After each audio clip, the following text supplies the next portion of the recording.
Welcome back. This is episode 5 of Better Things with Joe Bianca. On this episode, we talked to Barry Spears, who's a legend on horse racing Twitter. You might know him as Urban Handicapper on Twitter. His nickname is the Sniper, back from his tournament days when he would nail people late to win these contests. He's a sharp handicapper and a really smart, analytical guy who has a lot to say about a lot of things inside and outside of racing. We had a great conversation. It was awesome getting to know him. So let's check out our conversation with Barry Spears.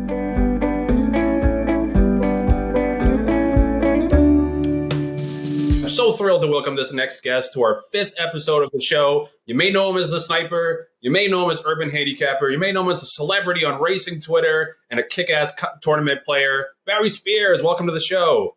Hey, nice to meet you. Thank you for having me on. Great. Yeah, great to have you. I really want to get to know you because I feel like I know you because, on Twitter, I feel like you're such a big personality, but I feel like I don't know that much about you and your history, but I know you're an outspoken guy with a lot of opinions, and that's one of the reasons I wanted to have you on the show in addition to being a handicapper. It's pretty cool because, when you say that you feel like you know me, I try to portray that online as much as I can to be the same person I am there as I am off of Twitter and the internet and all that kind of stuff. So that's good to hear. Yeah, I mean, you're a relatable guy. So let's start from the beginning. Are you a New York guy? Did you grow up in New York? No, Boston. I grew up north of Boston. I was born in Jersey, lived up north of Boston for, I can't even tell you how long. And then I moved down to Florida in 2009 and been here ever since. Gotcha. Because I feel like I read something about you going to Belmont Aqueduct and stuff. Oh, yeah, definitely. My grandparents lived in the city. Gotcha. When we used to go visit them, we used to go to the track, and that's how I kind of got introduced initially. Cool. Yeah, so let's start with that. Like how you got started. Like, is there an early memory in racing that sticks out to you, or like an early score that you had that got you hooked? Because I feel like everybody's got that story. It was actually when I was 8 years old. We used to go to Saratoga Travers Week. So we used to go Wednesday, Thursday, Friday, Saturday, Sunday, and I was 8 at the time, and I just loved the horses. I loved the jockeys. I loved everything about it. And then, I kind of figured out that you could win money playing the races. And I begged my dad. I was like, Dad, can you just, we go to the breakfast in the morning. They have a seminar where you can learn how to read the racing form. And can you take me? I want to sit in and watch. And sure enough, we went over there. They gave us a $5 voucher and a racing form. And they just went through the past performances, how to read them. And then I just was hooked. It was something that I thoroughly enjoyed. It just made me feel good. I wanted to be there all the time. And here I am, so many years later, feeling the same way. Yeah. I mean, 5 days at Saratoga, I feel like can do that and get the hook in you. Yeah, those are the old Harvey Pack seminars? Yes, absolutely. Yeah. They used to have one where they used to saddle the horses. They had the DRF one. And, and then Charles Candy, I don't know if you remember that name, but she was doing the workouts, just pointing out the horses that were running out there and things like that. It was great. I can't, it's like yesterday for me. Do you still go out to Saratoga? I'm going actually for the first time since 2009 in a couple weeks. The last race I saw there was Rachel Alexandra's Woodward. So that was a hell of a day to be there. Yeah. Hopefully something special like that happens this time, but you never know, especially around that point. That's a high bar to clear because it is. I always remember Tom Durkin's call that she raised the rafters, and you could feel that place shake when that happened. Yeah, it was unbelievable. Yeah, just an incredible memory. But so I forgot to mention this in the open that you're also on the Going in Circles podcast with Chuck Simon, who's a buddy of mine. I know he's a friend of yours. How did that happen? Like, how did your relationship come about, and how much have you enjoyed being on the show with him? I don't know. It was just strange. We kind of met online a few years ago. I went down. We met up at Gulfstream Park and just hung out, and we hit it off. I mean, we're like brothers now at this point. And during the pandemic, he just had the idea. He's like, maybe we should do a podcast, and I was like, okay. And then he's like, I got my iPad. We could just start doing it, and that's what we did. And a couple years later, here we are. It's actually a lot more popular than we both originally thought it was going to be. But yeah, it's a great time. We do it every Monday, and then we have like Chuck does a lot of writing with the Saratoga blog and things like that. So yeah, it's such a great time, and keeps us both involved, and things are looking up. Yeah, well, I love your show. I'm hesitant to ever shout out other podcasts because I host the writers' room, but I think you guys do a good job in terms of like. I think one of the things we pride on ourselves on that show is straight talk and not Mhm. sugarcoating things, and I think that's something that you and Chuck do really well too. So if Yeah, anybody that listens, was that was like the basis of what we were both on the same page. We want to just talk the real, you know, nitty gritty about things in the industry. No sugarcoating. We don't have really any ties to any big corporations, anyone specifically. I mean, obviously we have friends across the whole industry, but we don't have anything that we have to be worried about as far as saying things candidly. So, and it works out really good for us in that way. what must that be like? Um, It's such a it's always like a high wire act with the yeah, industry because you don't want to make anybody mad, but you also want to get the real information out there as best you can. So we walk that fine line. It's tough. It's not always easy. I mean, as long as you're making the right people mad, like that's how I always look at it. You got to piss the right people off. Yeah, I have that ability. I have a uncanny knack to do that. For sure. So in handicapping circles, I think you made your name in contest play. I remember you as a Derby Wars guy. Is that still the way you mostly play, or do you play more daily? What's your split like now? I actually don't play contests anymore. I stepped away from it. One of my friends, he's trying to get me to go back into it to qualify for the BCBC and then head out to the Breeders' Cup for that. So I might do that, the second half of the year. But you know, it was something that helped me actually be a better player through the windows is the tournaments because the way you play and the style you have to play in order to be successful, you can't pick favorites. And when I first started, I'd say probably 2014 ish. Um, I was kind of just trying to feel my way around the tournament scene, and then I kind of figured out, watched how other people play, and then incorporated their styles into what I was doing, and then it just helped me progress with picking horses that not everybody is going to have, and that proved very very successful when I made the switch back over to a majority of my play through the windows, um, because in this game you have to be different. You can't have the same ideas as everybody else because that's how chalk happens.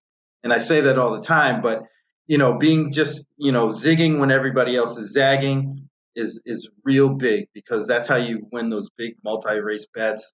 Where horses just knock people out that are big prices when only a select few have them. So that's really the goal with what I do, especially with playing multi-race bets. Was there a specific reason you stopped playing tournaments? No, not in particular. I not that I got bored of it, but it was just, it was a little bit more time consuming than I needed it to be. So I kind of wandered away from it slowly, and then I just totally didn't play anymore. Yeah, I mean that's the thing that people don't realize is especially if you have early success, it is a commitment. It is like Oh, a year absolutely. commitment to try to qualify for those big contests, and it can really wear on you. So in your day to day play, what's your typical strategy? You a big multi race player, a win place guy, exactas? What do you usually do? Doubles and pick threes are where I concentrate a lot because those pools tend to be pretty even as far as the payouts are usually fair, you know, but I look for times when you can get away from favorites. And instead of going, 4 or 5 legs, even six with a pick six, it's tough. Um, but I'll play those too, in addition to, with my strong opinions, kind of center around those. and then kind of build tickets around the plays that I really like on a specific day on a specific card. So how's Saratoga going for you? How's the summer been to you so far? It's been a little tough for me so far, but you gotta hang in there. What's it looking like? Spa's been treating me well. I had a couple of really nice horses at good prices that came in for me at the right time, and whenever I'm right on an opinion, I'm usually going to have it up and down, side to side, any way possible. The double into that horse, double out of that horse, rolling pick threes, pick fours if it's in the sequence, pick five. You know, so if I'm right on a couple of times, then I'll usually have it up and down. But again, I still play win place, stuff like that. So we're trying to, I want to make them pay when I'm right. Yeah, no, absolutely. Yeah, that's a trap that I fall in sometimes is like spreading too deep, and you really got to hone in on those strong opinions. But I want to ask you about racing Twitter because it is such an interesting place. It's unlike any other Twitter subset I've seen ever, and there's a lot of good, bad, and ugly. I think one of the good things that it does is that I think it holds people accountable in a way that people in the industry aren't normally held accountable, and I think it brings attention to a lot of things, usually that are screwing over horse players that people normally would not report on or talk about. But of course, there's a lot of vitriol too, and a lot of ugliness. What's been your experience? Especially as one of the few people of color that is a prominent guy in the business and on racing Twitter. Just overall, what has been your experience with that little Twitter community? I can tell you, it wasn't easy to navigate at first, because like you said, as a person of color, the the perspective that I have is a lot different than the average horse player, or typical horse player. And I wouldn't even say average because there's a lot of people of color that play horses, and Yep. I think that's understated on horse racing Twitter. Yeah. But I think that's where I kind of step in, and I try to be that voice for those kind of people. And early on, I wasn't I wasn't really accepted. I can tell you that right now. It's been a work in progress. It's still a work in progress, but like you said, there's a lot to learn from Twitter in all aspects of things, just even beyond horse racing and the stuff that affects the betters. There's certain aspects of life that incorporate into horse racing that sometimes people don't understand, and sometimes I'll end up pointing that out. Well, yeah, I mean, you just led me into my next question because I saw a great thread that you did. It was about a month ago, I think, where there was this guy who was making these very subtly racist comments, and then you called him a racist, and then he got really mad that he got called a racist. Like that's a big thing for white people sometimes. I think it's worse to be called racist than to actually be racist. But I think there is a discussion to be had. And I think you did a very good job of explaining like why these things are racist and offensive as opposed to just like blocking someone or just shutting them off completely. And it looked like maybe you came to an understanding a little bit towards the end of it. So like what kind of motivates you to call that out and to bring that to the light of racing Twitter? Well, I think among the horse racing industry and the community, there's a lot of misconceptions because there aren't as many prominent Black people in the sport. From the history of the sport, which is really important to me, where Black jockeys and trainers and everybody were kind of forgotten. But with that, kind of disseminating of the Black culture that was involved in racing, it gets a little bit, I don't know if this is a good word for it, but whitewashed a bit to the point where people forget that people of color are around, and sometimes things may come out. And one of the really big things I like to point out is, if somebody is what I would deem have done something that would be considered racist, it's not always animus behind it. Right. It's the culture and how this country kind of portrays itself that brings out these sort of things. And most of the time, to be honest, most of the time people just don't realize it. Yeah. And if nobody's there to point it out, then they'll never know. And that's where I've kind of assumed that responsibility a little bit, because I don't want to embarrass somebody to the point where, they can't function, or, kind of doxing them and have them lose their job or anything like that. I just want them to see what's going on. And the reason I do things like that and I point things out, it's not all the time, but when I do it, I find that some people learn from it. Maybe not the person that I'm talking about or to, but other people can see it.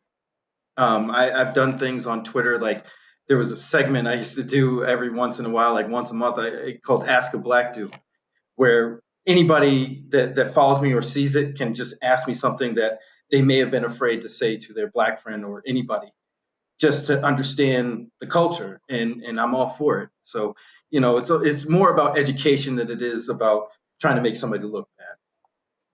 Yeah, well, and I think that seems like totally the way to approach it. And I think the discussion becomes so binary sometimes, where it's like, well, you're a racist or you're not a racist, and it's like there are a lot of people that are in the middle, that Yeah, have absolutely. have racist thoughts that don't even register to them that they're racist, and that's why I think it's a good conversation to have, and you have to have a lot of patience, I think, to have those conversations, but for sure they're definitely worth having. But I wanted to hammer on that point about the subtleties of racism, because there are so many small things that people do that they don't. I think a lot of white people have a problem with the idea of being called racist for anything less than screaming the N-word. Like they Correct. think, Yes. unless you're doing that, you can't be obviously racist. So what are some of the subtle things that you or maybe other prominent black people in the business have to deal with that can be perceived as racist, that are, white people don't necessarily think of when it's happening? Well, it's hard because Twitter isn't technically a real place, so it's hard because you Is it see real? these. It's hard because you see people in their digital selves. Sometimes people don't understand what something they might say online could be construed as racist or kind of heading that path, especially when it's like comments on social issues, like during the George Floyd thing, or when riots and Colin Kaepernick, I Kaepernick think, was another was a big big one. one. Yeah. Um, it's hard to reach out to people because they can just close their phone or their computer and be done with it. So it's definitely harder to reach somebody online to kind of educate them on things. I can't tell you how many DMs I got just asking me questions, and I'm all for it. I mean, my DMs are always open. You can ask me anything, and I'll give you a candid response. I mean, sometimes it's not always what people want to hear, but I'm not going to sugarcoat it because there's no point in doing that. You know, it's just what it is, what it is. And I really don't like that saying, but in certain situations it applies. But and I appreciate when people try to learn. It makes me, feel like I'm getting through to somebody, or people are seeing this and they're trying to learn and kind of make things better for everybody. And that's really the goal here, is to get everybody on the same page, and we can all have fun at the track and do what we love to do without any of the you know nonsense that can and does get in the way sometimes. Well, it's a way that you can make a difference, just as a regular guy. You might be the only black person that someone interacts with on that day or in that week, where you can Absolutely. make a difference in the way they think, and the way they look at stuff. So just kind of the last question on that to wrap it up, because you talk a lot about, the lack of minority representation in the business. And I think that's a huge problem. We were on the writers' room, we were talking about, I was like, I feel weird. We're four white guys talking about lack of minority representation. But so let me ask you, like, what do you think is holding that back? Do you think it's some like the old, blue blood ideologies in racing? What is it? Well, I know in this industry there's a big hurdle that they have to come over, as far as this is the way we've always done it. It's from a lot of aspects of this game, um, particularly with minorities. Nobody's ever used to seeing a black person giving out handicapping analysis on a track feed because they've never been there. I was lucky enough to get the opportunity to do it with Tampa Bay a few times this past winter. I'm going to hopefully do it again this year. But as far as, we kind of tried to trace back things, and everybody we talked to didn't know anyone that actually did what I was doing for Tampa Bay Downs. And it's 2020. Well, it was 2021, now 2022. It just goes to show you, like, where's the gap? Why is this not happening? And those are the questions. And it's tough because I have a lot of people that do a lot of things in the industry that are my friends, and they understand, but they're not the decision makers. So it's just a work in progress, just like a lot of things in this country as far as racism goes. But hopefully we can make some strides, get more black people involved in the game, and then we can branch out from there and have some public handicappers too. Yeah, I mean, like you're saying, there are plenty of black horse players too. Like when I go to the track at Belmont Aqueduct, I'm the only white guy in my group. I hang out with a bunch of like Caribbean and West Indian dudes. Mm-hmm. I'm the minority in that group. So like, there's certainly plenty of black horse players out there. It's just about being able to put them in positions of prominence. So I don't know whether that's like we should have like more like internship programs or it's a complicated thing to kind of solve because it's been festering for decades.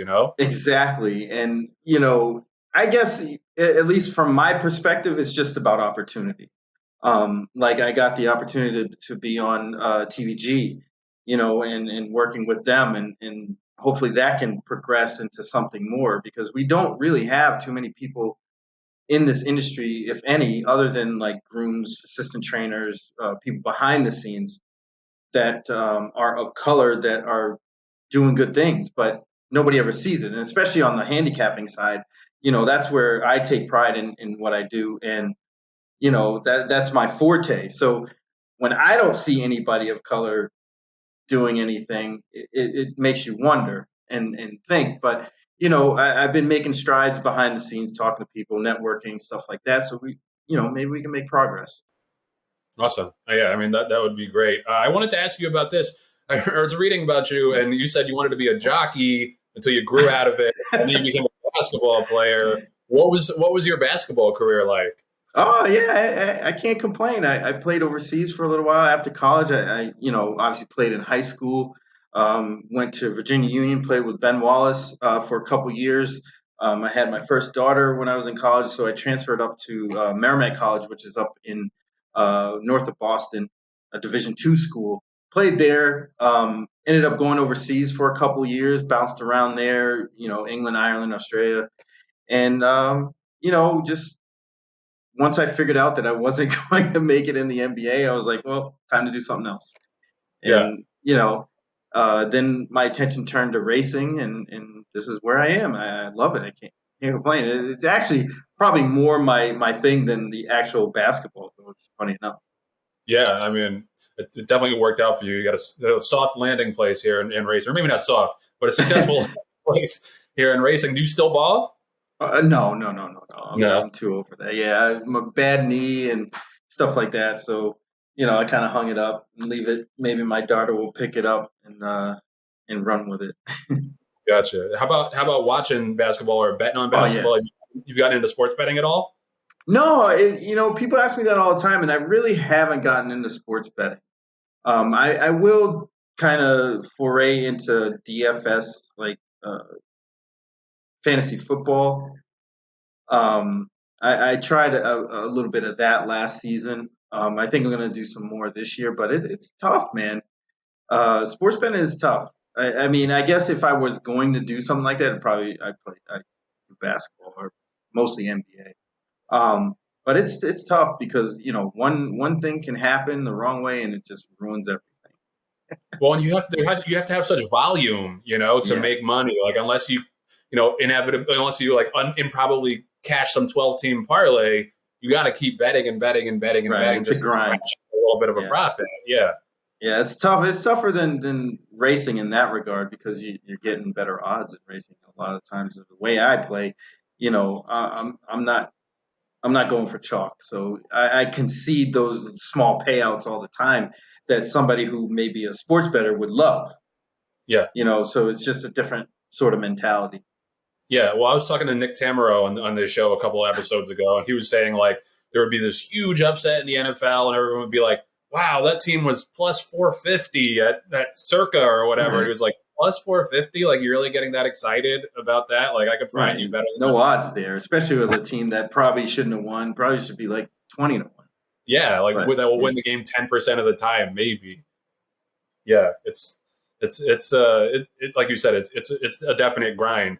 Another question I had is, do you take people that normally would not go to the track?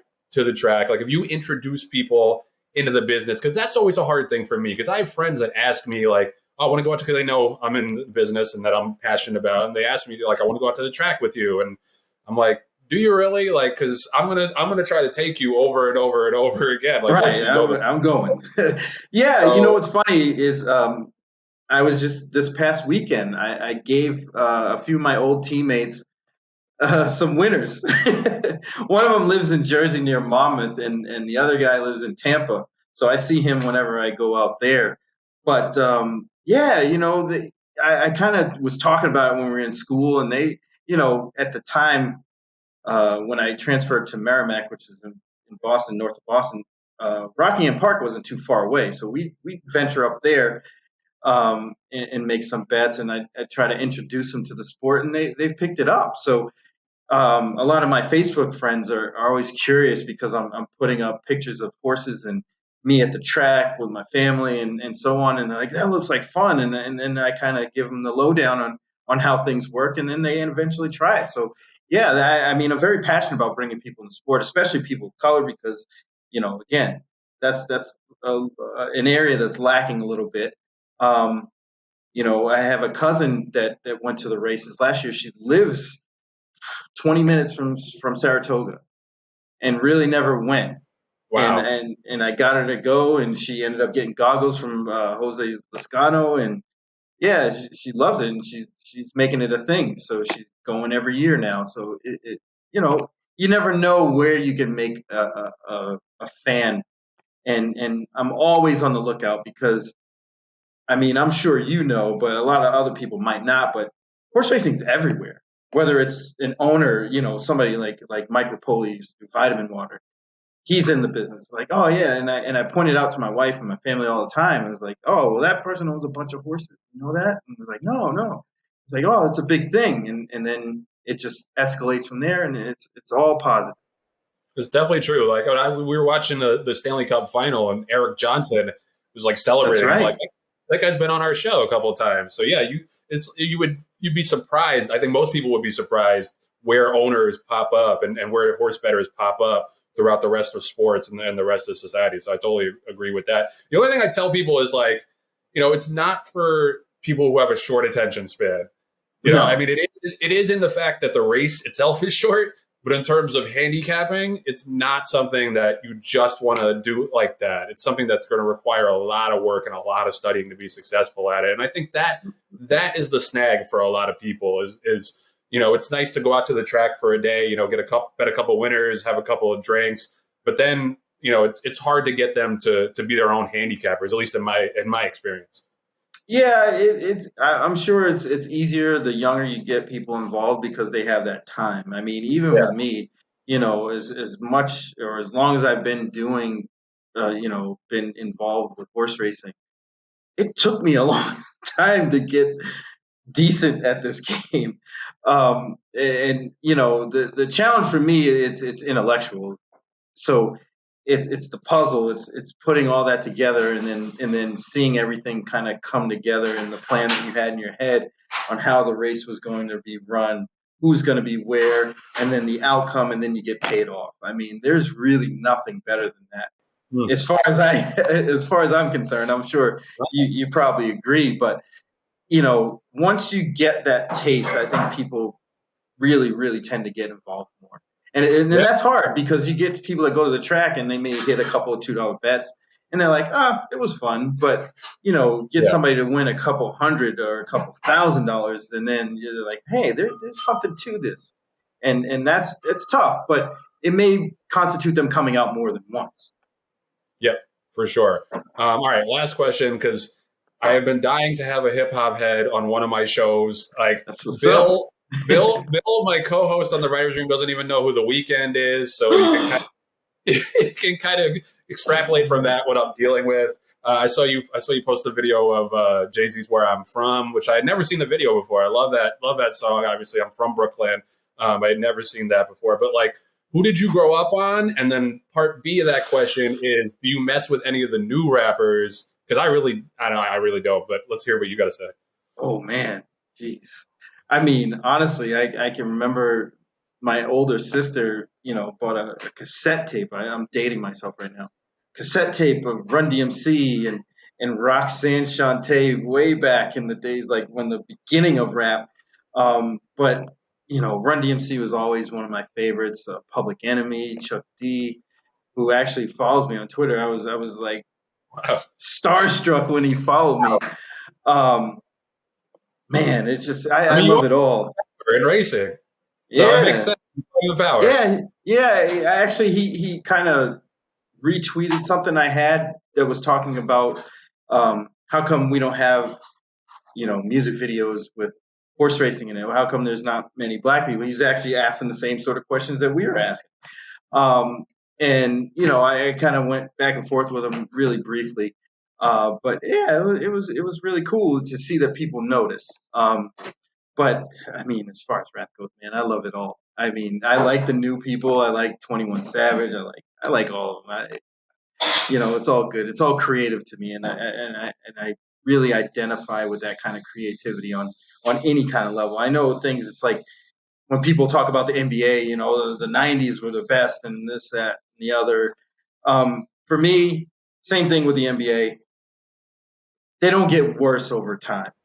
It's just different. It's just a different feel, a different angle, different perspective because the world changed. So, the rappers adapt, and I appreciate all of it. So what you're telling me is that I'm old, and that's why I don't like any of the new rappers now. Yeah, maybe. No, I mean, I still listen to the old stuff too. I mean, from Southern rap and West Coast rap. I mean, all the different sections. I try to listen to everything, but I mean, I do have to say I kind of like the older stuff a little bit, like that golden era of rap, like 2000 to 2007 ish. There you go. Yeah. That's the for me. It's like spot. 2006, something. Yeah, in there. When Jay-Z and DMX really started popping off, Right. And then you said, exactly. you had the Southern infusion in the early 2000s, so like Nelly, Ludacris. That was where it was best for me too. Yeah, man, I love it. All right. It's funny. It's funny because people on Twitter kind of picked up on some of it, which is cool because people that are I identify with or made a connection with. I'm a black guy from Boston to a white guy that's in Nebraska. So it's brought us together, the horses and the rap. So best of both worlds. All we gotta do is get Bill Finley to come along eventually. We'll get him. We'll get him. That's the goal. All right, Barry, this has been so much fun, man. I really enjoyed getting to know you, and I really, truly, sincerely appreciate what you're doing in the business, and I think you're such an important voice, not just on racing Twitter, but overall in the industry. So thanks for coming on and talking to me, man. I appreciate all the kind words. I think you're too kind, but I'll take it. Thank you so much for having me on. It's been real good to talk. Absolutely, man. I hope to see you in person one day too, or maybe at Saratoga. There we go. Yeah, 11th through the 14th. Good. All right, so this is the Breeders' Cup handicapping segment, sponsored, of course, by the Breeders' Cup. The World Championships will be held later this year at Keeneland on the first weekend in November. First off, let's see how we did last week. And it couldn't have been a much better start for our handicapping partnership with the Breeders' Cup. It was one of those rare, beautiful scenarios where the race pretty much unfolded the way I expected in the Haskell, with the cheap speed pushing Jack Christopher through two fast fractions, Cyberknife saving ground on both turns and finding enough of a seam to make his off-the-pace bid before just holding off Tabon the wire. So easy game, right? We had $70 to win on Cyberknife, who was an overlaid 7.8 to 1, which returned a juicy $616. And we cashed the pick four also with single search results coming through in the Molly Pitcher for another $152.45. Total return on $200 wagered was $758.45 for a profit of $558.45, and our $2 ROI stands at $7.59. It's going to be a little difficult to improve a ton on that ROI in this week's Breeders' Cup Winning Year in Challenge race, which is the Grade 1 $1.2 million Whitney Stakes at Saratoga. It'll be run this Saturday, August 6th. The second most prestigious and significant race out of the entire star-studded Saratoga meet, behind only the Travers. The Whitney is, in my mind, tied with the Met Mile for the most important race for older dirt horses in America, other than the race it serves as a qualifier for, which is the Breeders' Cup Classic. Named after the Whitney family, an institution unlike any other in Saratoga, the Whitney's been run every year at the spa since 1928. It was originally run at 1.25 miles before being shortened to its current distance of 1.125 miles in 1955. It was won last year by eventual Horse of the Year Knicks Go. And this year's renewal features a high-quality 6-horse field, out of which there are 5 Grade 1 winners and 2 horses in particular who would vault to the front of the Horse of the Year debate with a victory. It's as legitimate of a Grade 1 field as you can have outside of the Breeders' Cup. So now let's figure out how to make money out of it. The likely favorite, although not overwhelming considering the quality of the field, is Life is Good. I think he'll probably end up going off at around 6-5 or 7-5. He's shown brilliant speed in all 9 career starts, and he's carried it to victory in 7 of those races. He successfully stretched out to 1.125 miles earlier this year in an impressive Pegasus World Cup victory where he defeated the aforementioned Knicks Go before fading late in the 1.25 miles Dubai World Cup. He returned home with an easy 5-length win in the John Nehru at Belmont, earning a career-high 112 buyer. This close second choice, I think about 2-1 or 5-2 will be Olympiad. He's undefeated, 5 for 5 this year. His last 4 wins came in graded stakes. He pressed a fast pace in the Stephen Foster last out and scored by 2.25 lengths with a 111 buyer. The other 2 main contenders on figures are Hot Rod Charlie, who had a terrific 3-year-old season that included a 111 buyer win in the Pennsylvania Derby, and American Revolution, who captured the Cigar Mile and was second behind Olympiad in the Stephen Foster with a career-high 108 buyer. Happy Saver and Zoomer complete the field. The former is a Grade 1 winner in the 2020 Jockey Club Gold Cup, but both are a bit too slow on paper to compete with the other 4. So the key question in this race for me is how fast Life is Good goes early, because there's no legitimate question whether or not he's going to get the lead. He drew outside, so he doesn't have to be completely gunned as he would if he broke from the rail. But Rat Ortiz, I think, is going to want to clear by the early part of that clubhouse turn. So does he take it to them from there and open up like Knicks Go did last year in the Whitney, potentially going too fast? Or does he try to throttle down some and save energy for the stretch while allowing the other horses to keep him in their sights? My guess is that he's going to play catch me if you can. That speed is just too much of a weapon, which I think could be bad news for Olympiad, who I'm generally a huge fan of. Though he's had a terrific year, and his race in the Foster was a legitimately huge effort. Olympiad has had basically the same trip in every one of his wins this year. He sits just off the leader, gets the jump on the closers, and he holds strong in the final furlong. His come-home splits are terrific. He's proven himself multiple times at this distance, but I just don't know that he's going to have that same punch if he has to chase a loose leader with the level of elite speed that Life is Good has. So as for Hot Rod Charlie and American Revolution, I prefer the latter, who I think will be the biggest price out of all 4 major contenders, hopefully around 5-1 or so. Hot Rod Charlie has races that would win this for sure, but it's kind of the same thing as with Olympiad. They either came on the lead or pressing the lead, which I don't think Life is Good is going to allow him to do. I think he's just too fast. So that leads me to American Revolution as the only contender who won't be taken out of his game if and when Life is Good runs off to a clear lead. He has some tactical speed, but he's the closest thing to a one-run closer in the field, and he completes a really strong complementary 1-2 punch for Todd Pletcher, who's seeking his 4th Whitney win, which would put him 1 behind the record. The record is 5 for trainer wins in the Whitney. So my two most likely scenarios are Life is Good bottoming out the field with his speed, and he just keeps going and vaults himself to the top of the Horse of the Year discussion, or him at least tiring out Olympiad and Hot Rod Charlie enough on the chase to set it up all for American Revolution to mow everybody down.